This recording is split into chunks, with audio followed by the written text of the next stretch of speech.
Halo kawan-kawan semua, perkenalkan nama saya Mayang dan saya ingin mengucapkan selamat datang di podcast Perempuan Aman yaitu Suara Perempuan Adat.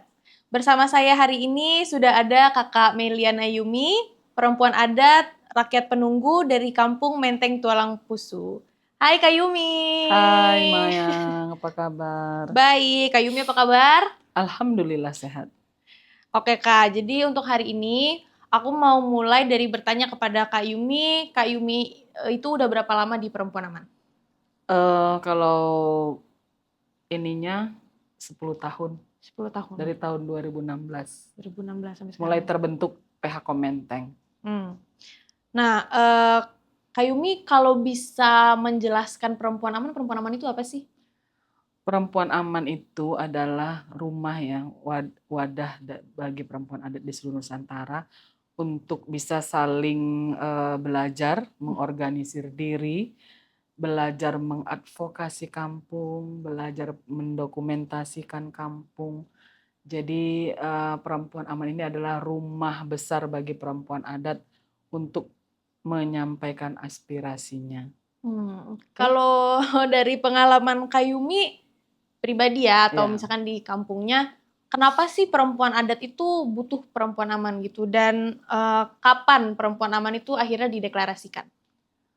Eh, Kami perempuan adat butuh dengan organisasi ini karena disebabkan di kampung sendiri itu peran perempuan adat dianggap sebagai apa ya, sebagai pelengkap, dan juga kami tidak boleh masuk di dalam ruang pengambilan keputusan tentunya. Bahkan suara perempuan adat dianggap tidak penting di komunitas, sehingga sementara kita tahu kita adalah aktor dari bagaimana kita mempertahankan wilayah adat, menjadi garda terdepan di wilayah adat, tapi suara-suara itu selalu dianggap dianggap, kalau bahasa kami dianggap sepele atau tidak penting. Jadi melalui organisasi Perempuan Aman ini kami bisa melakukan gerakan sehingga kawan-kawan di seluruh Nusantara bisa bersama-sama memperjuangkan haknya sebagai perempuan adat. Nah, Perempuan Aman itu dideklarasikan di tanggal 16 April 2012 di Tobelo, Halmahera Utara, Provinsi Maluku Utara. Oke. Berarti udah cukup lama juga ya gerakan perempuan adat. Nah, tapi siapa sih perempuan adat itu sebenarnya? Pastinya ya, perempuan adat itu adalah perempuan yang memiliki peran mempertahankan ketahanan hidup komunitasnya berdasarkan asal-usul, dan juga dengan aturan-aturan adat di wilayah adatnya, terutama di komunitas, untuk mempertahankan keberlangsungan kehidupannya. Itu sih, Mai. Nah, tadi juga Kak Yumi udah sebutkan perempuan aman itu wadah bagi Iya, perempuan adat. Nah, pasti. tapi kenapa perempuan adat itu perlu berorganisasi, Kak? Perlu ya, saya menyadari ketika kita kita awalnya disebut perempuan adat itu, justru kita menyadarinya ketika sudah bergabung di Perempuan Aman dengan kesadaran yang diberikan oleh Perempuan Aman kepada kami sebagai perempuan adat. Di situ terus terang di tahun 2016 saya baru menyadari ketika PH Komenteng dibentuk dan kita mendapat perhatian dari organisasi, sehingga kita mendapat penguatan kapasitas perempuan adat, dan akhirnya saya menyadari, kami semua menyadari, hak perempuan adat ini ternyata banyak tergerus oleh patriarki di kampung, dan juga eksploitasi wilayah adat juga yang mengambil merusak wilayah kelola perempuan adat, yang tentunya akan berdampak besar kepada kami sebagai perempuan adat, di mana pengetahuan kami untuk bisa Menghidupi kampung. menghidupi kehidupan kampung keluarga bahkan, dan juga tentunya seluruh masyarakat adat di komunitas gitu. Dan wilayah kelola perempuan adat juga akan hilang ketika masuknya tambang yang tentunya tidak terlepas dari sebenarnya keputusan yang diambil justru dari kelembagaan adat itu sendiri. Jadi kami butuh organisasi ini untuk mengadvokasi kami sebagai perempuan adat dalam perjuangan mempertahankan wilayah adat dan tentunya hak perempuan adat. Ya. Dan memastikan juga partisipasi suara perempuan adat di dalam gerakan Iya, itu masyarakat satu, adat.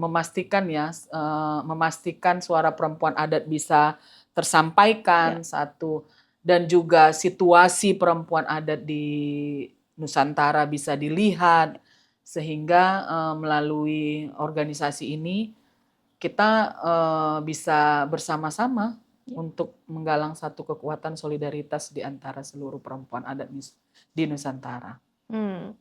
Nah, terus kalau pengalamannya Kak Yumi nih, kalau mengorganisir tapi di tingkat kampung ya Kak. Kalau teman-teman belum tahu, Kakak Yumi ini juga menjadi salah satu pengurus pusat, menjadi Dewan Nasional ya Kak ya, di Perempuan Aman untuk Region Sumatera. Nah, tapi aku pengen dengar dulu nih Kak, kalau pengalaman Kakak selama mengorganisir perempuan adat di tingkat kampung itu gimana? Dan juga kan mungkin sempat ada konflik ya di tempat Kakak ya, di komunitas rakyat komunitas masyarakat adat rakyat penunggu. Nah, mungkin Kakak boleh cerita dikit tentang kepemimpinan di saat itu. Iya, diawali kami waktu itu ketika tahun 2012 ya, saya sedikit cerita, 2011 waktu itu kami bentrok dengan PTPN 2, yang sekarang PTPN 1, sehingga ketenangan kami diusik. Waktu itu kami menanam bahan pangan, terutama ada ubi, jagung, dan juga sayur-sayuran itu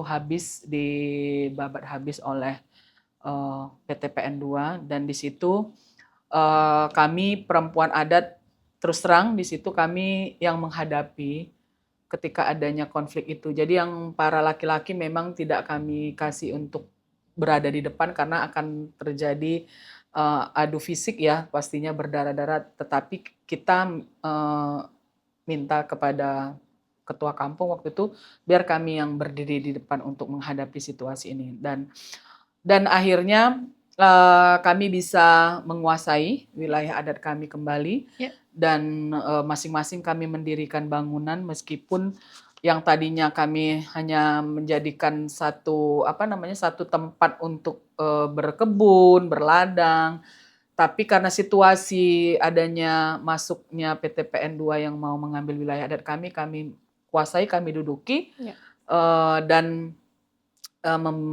mendirikan tempat tinggal yang seadanya awalnya itu. Dan kami berpikir ini nggak bisa dibiarkan karena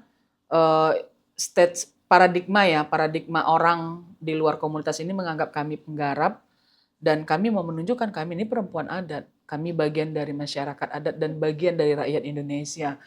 Nah, dari situ diawali tahun 2014 kami berkumpul untuk mendirikan satu wadah pengajian perwiritan, dan dengan perwiritan ini kami bisa saling sharing apa yang sedang kami tanam, misalnya di kebun masing-masing, terus bisa saling barter hasil ladang gitu. Dan akhirnya kami bergabung di Perempuan Aman di 2016, kami juga berpikir untuk bagaimana supaya ini bisa menjadi kerja di organisasi ini menjadi kerja kolektif tentunya, dengan diawali di tahun 2018 kami membentuk kebun kolektif bersama kawan-kawan di PH Komenteng.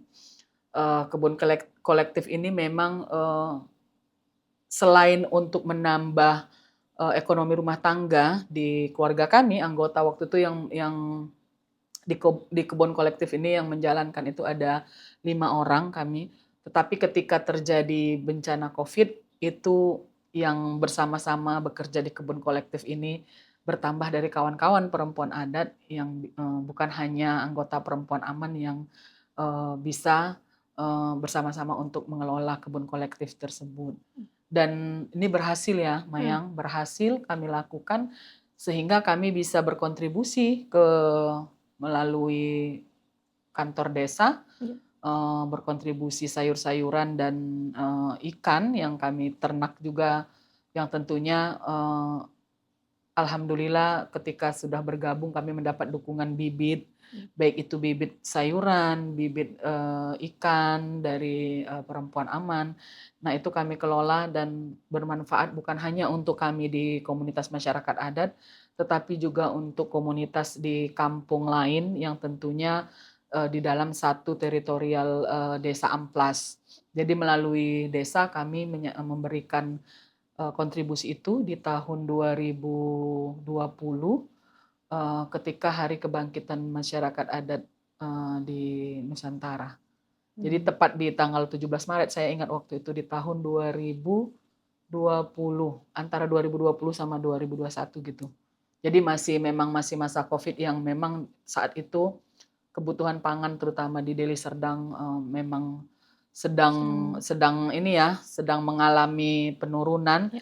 Jadi di kampung kami tidak merasakan itu sih sebenarnya Ya. ketika kita bisa melalui kebun kolektif ini kami apa namanya ya, kebun kolektif memberi kontribusi kepada kami bahkan bisa membiayai untuk anak-anak sekolah dari hasil kebun kolektif itu.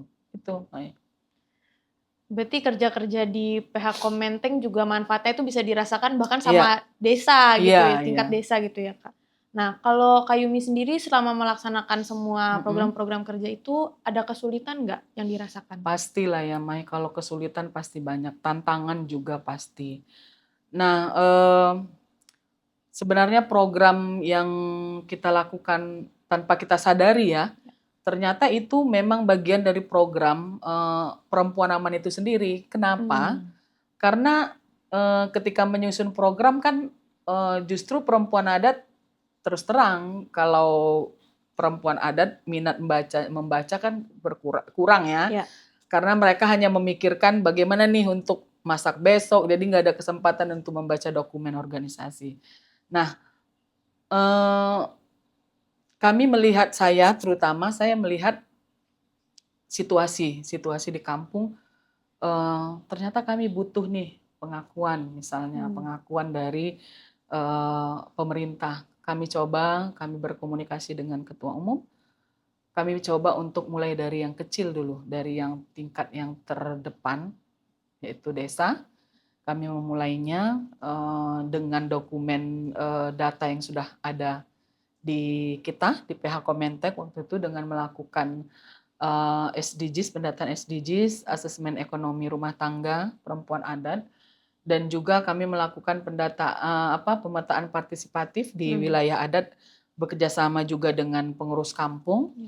Dan dengan data ini kami mencoba perempuan adat melalui PH Komenteng untuk mendorong ke desa. Dan yang datang ke desa itu untuk menemui kepala desa justru kami. Ada 3 sampai 4 orang waktu itu, ada Ibu Masita, Ibu Zuraida, saya, dan juga ada Ibu Mulyana Sapitri juga waktu itu yang kebetulan pada saat itu beliau menjadi ketua PH Komenteng, dan juga Ibu Rostina. Jadi memang kami bersama-sama untuk meminta masukan ya dulu ya, masukan kepada, syukurnya kepala desa memberi ruang kepada kita sehingga dia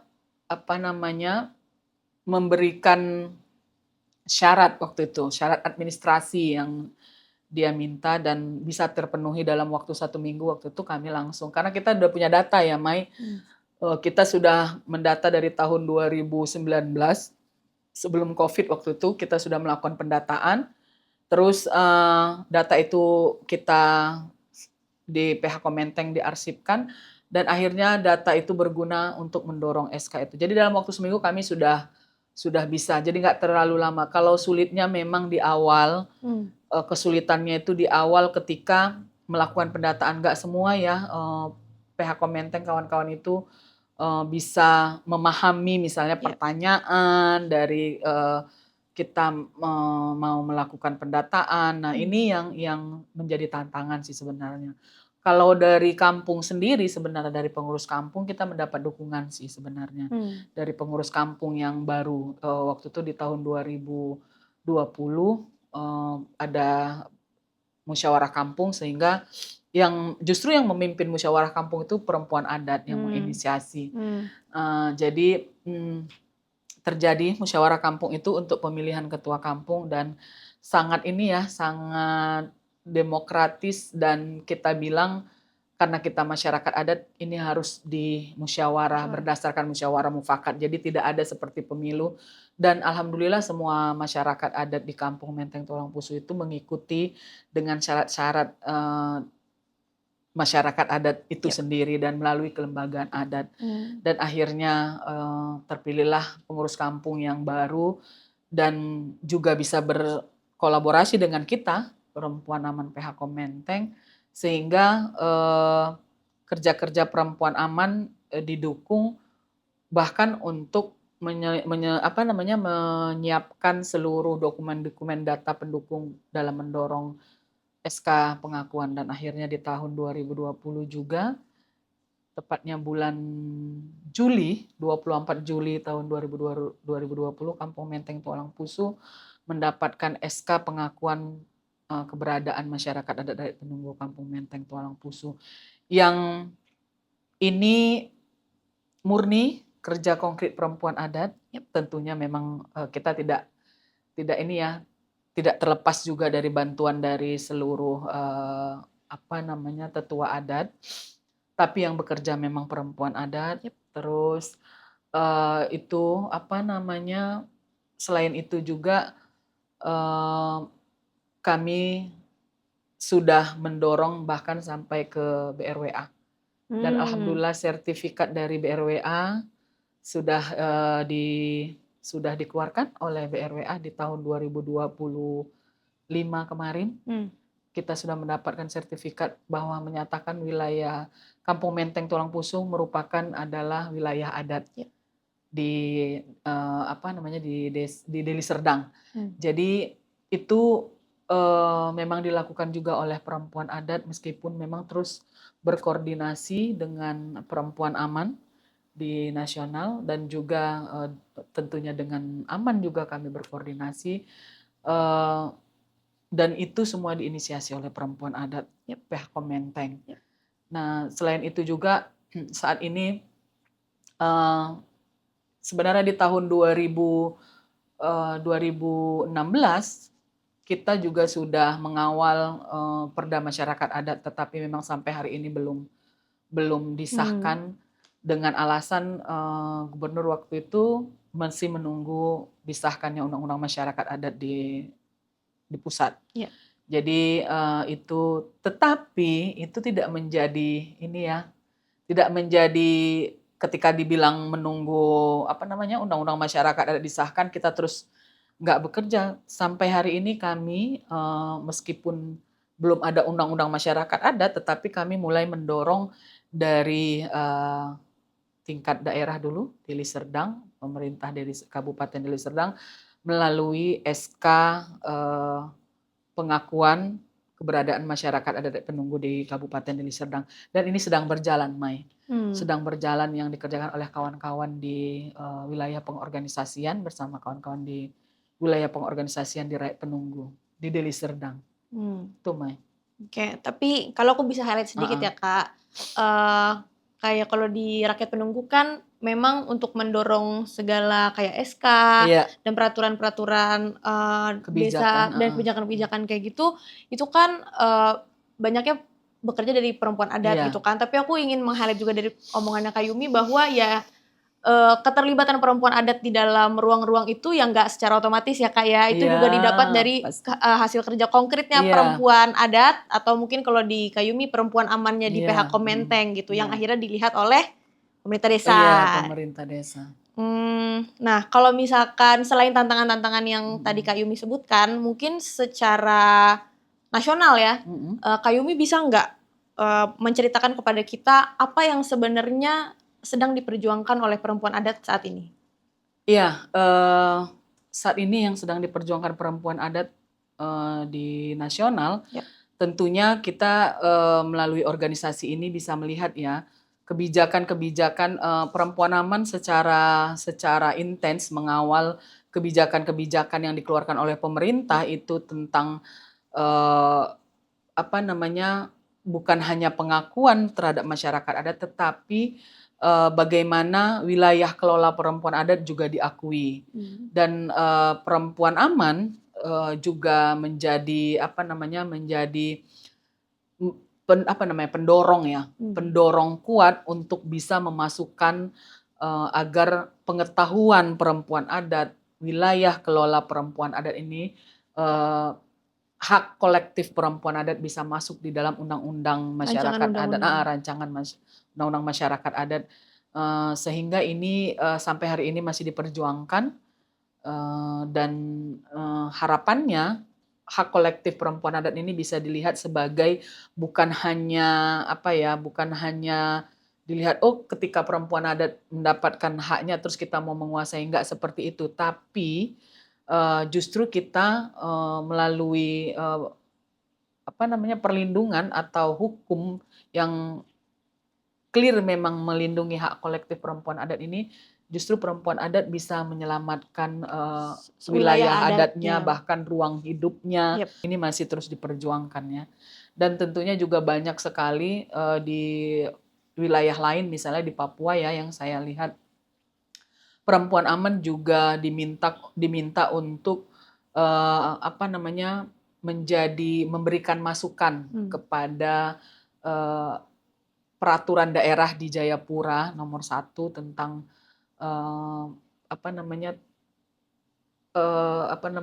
hak perempuan adat. Nah, jadi ini Perempuan Aman sedang juga mengawal itu, memberikan masukan, bahkan pemerintah di Jayapura juga memberikan ruang bagi Perempuan Aman sebagai organisasi yang bisa memberikan kontribusi masukan-masukan untuk mengeluarkan kebijakan di Jayapura. Nah, ini terus terang tidak terlepas juga dari kerja keras kawan-kawan di wilayah pengorganisasian, bukan hanya di Jayapura tapi dan di tempat lain yang tentunya sedang menghadapi ancaman, baik itu yang datangnya dari pembangunan strategis nasional maupun perusahaan-perusahaan yang mencoba mengeksploitasi wilayah adat kita. Itu Mai. Jadi tidak terlepas bukan sebenarnya kerja perempuan adat ini berlapis. Jadi dia bukan hanya memikirkan soal tentang kehidupannya sendiri, tetapi dia juga harus memikirkan kehidupan keluarganya, bahkan komunitasnya, bahkan untuk negara. Tetapi kan ini masih belum dilihat ini sebagai apa yang dilakukan perempuan adat ini belum dilihat sebagai hal yang, kalau Ketua Umum sering mengatakan sebagai hal yang remeh-temeh, selalu dianggap yang remeh-temeh, tetapi sebenarnya kontribusinya itu cukup kuat ya untuk bahkan menjaga ekosistem di wilayah adat gitu, bahkan untuk negara. Karena kita tahu hutan dijaga oleh perempuan adat yang perannya merawat melalui pengetahuan yang sudah ada dari leluhur kita. Nah, ini yang masih terus diperjuangkan.